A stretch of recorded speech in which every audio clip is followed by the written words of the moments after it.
to our Tuesday bulletin of news and information for the radio and television trade. Quite a mixture this week, with more on aerials, this time for FM radio, news of trade events at Chichester and London, and the retirement of a well-known aerial man. Transmitter news includes the current batch of Channel 4 editions and new relays at Halesowen in the West Midlands, Singleton in West Sussex and Brixham in Devon. Stay with us for all that. As a postscript to our two-part feature on aerial design, a word today about Band 2 aerials for FM radio reception.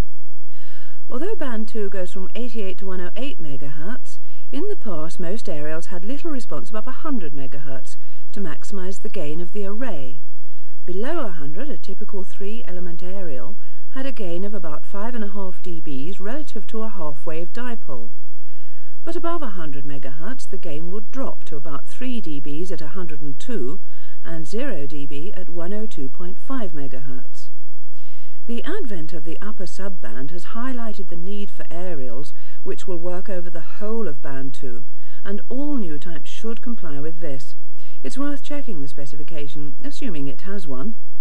The wide bandwidth aerial, whose frequency does extend to 108 MHz, has a gain of 4.5 dB, 1 dB less because of the increased bandwidth.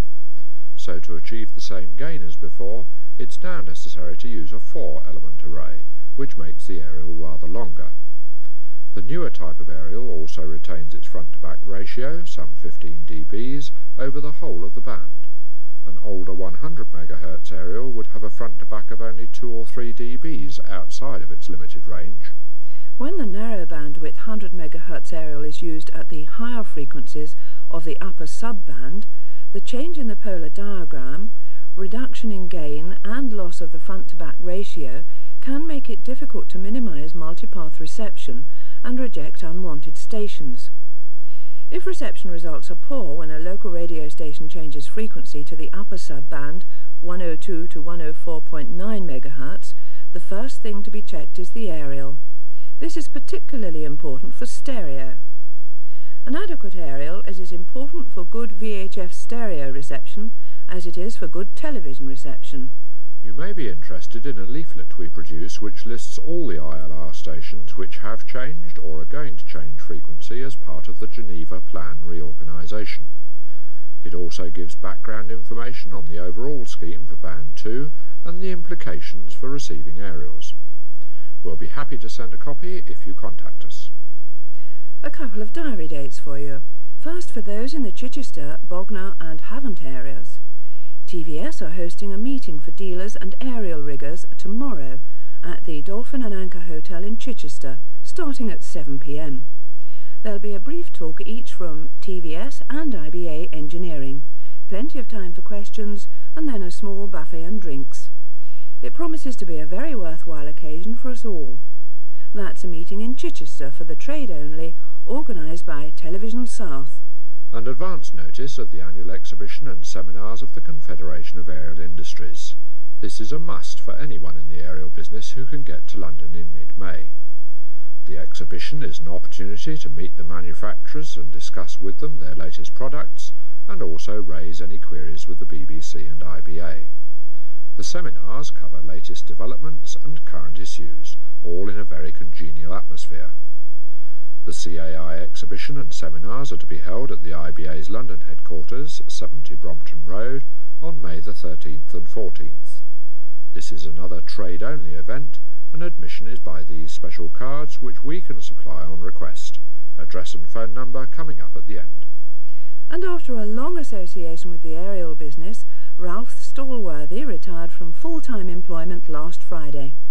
He joined Antiference in 1955 when the company was in its infancy, and has since become a well-known and highly respected figure in the aerial trade.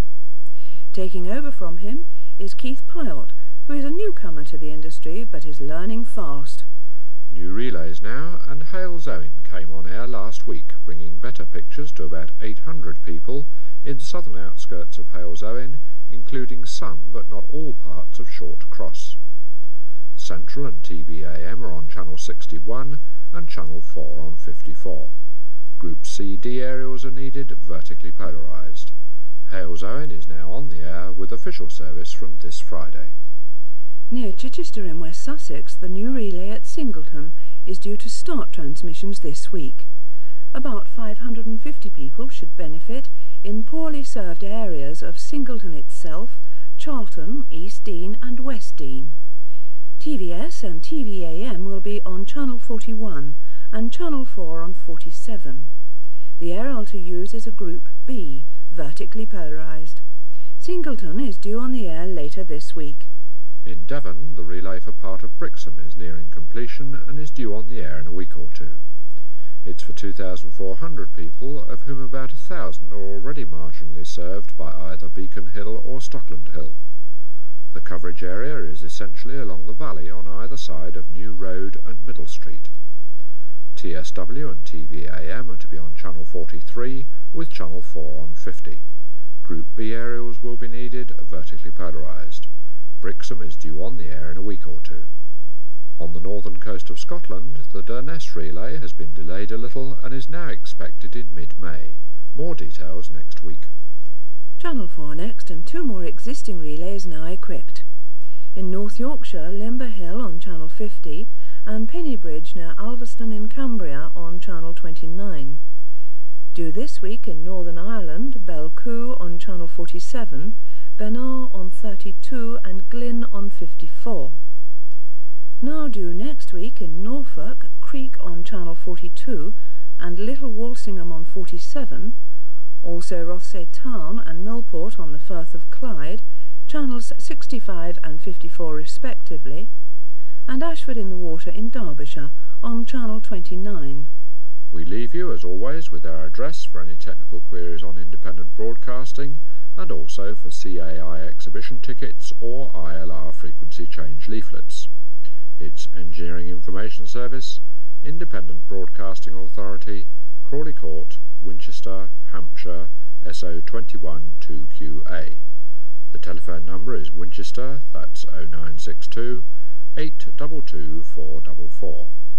You may like to use our London number, 584 7011, but please ask to be put through to Engineering Information. We'll be back next Tuesday at 9:15 and again at 12:15 except in Wales. Join us then.